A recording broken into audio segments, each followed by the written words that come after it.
How to log into T-Mobile Employee Portal. Let's get started. Launch your preferred browser. At the very top, you're gonna see the search box. Over there, type in T-Mobile Employee Login and then search for it.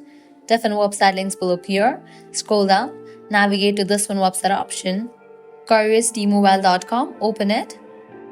With that, you will be directed to the official website of it. Once you're in the official website of it, scroll all the way down.